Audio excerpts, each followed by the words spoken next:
It is hot and it is humid. And when we start talking about humidity, we talk about the dew point. And in general, the higher the dew point, the stickier it feels. That got me thinking, what's the highest the dew point's ever been in Western New York? What about the highest dew point in the U.S.?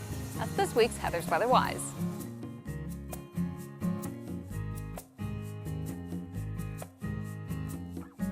We talk about the dew point pretty often during the summer season, and in simplest terms, more or less, it's the temperature that the air would have to drop to in order to be 100% saturated with water vapor. It tends to be a pretty good metric of establishing what's comfortable air and what's really just not. Generally, dew points in the 50s are pretty comfortable. Anything above 60 starts to feel humid, and 70 degrees is when it just feels swampy. So what makes the dew point go up or down? This is where things can get kind of, sticky. You see, the dew point can never be higher than the actual air temperature, and warmer air can hold more moisture than cooler air. That's because the hotter the air gets, the more moisture it can hold before becoming saturated. So it makes sense then that hotter air is going to be able to have a higher dew point than just plain old warm air.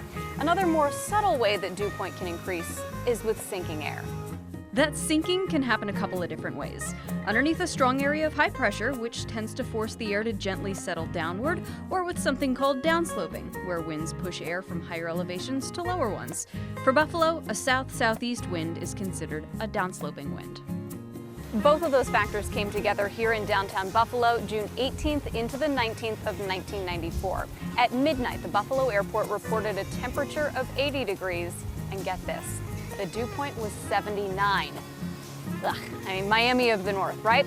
Well, speaking of, you might think that Miami is the place to look to find the highest dew point on record for the United States, but actually I was just as surprised. You gotta look a lot farther north, like Minnesota north.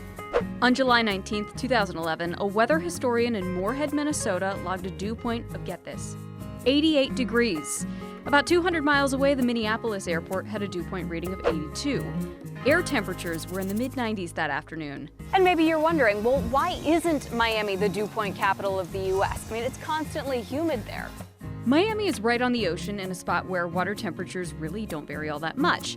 Just like how Lake Erie keeps Buffalo from getting super hot, the Atlantic helps keep Miami's temperature a little bit more stable too. The city of Miami has only hit 100 degrees once. And remember, you need that intensely hot air in order to even have a chance at getting an extreme dew point. And it's much easier for those factors to all come together in a place like Minnesota versus a place like Florida. That's going to do it for this week's Heather's Weather Wise. I'll see you next week with a new topic, but until then, remember, it's good to be a geek.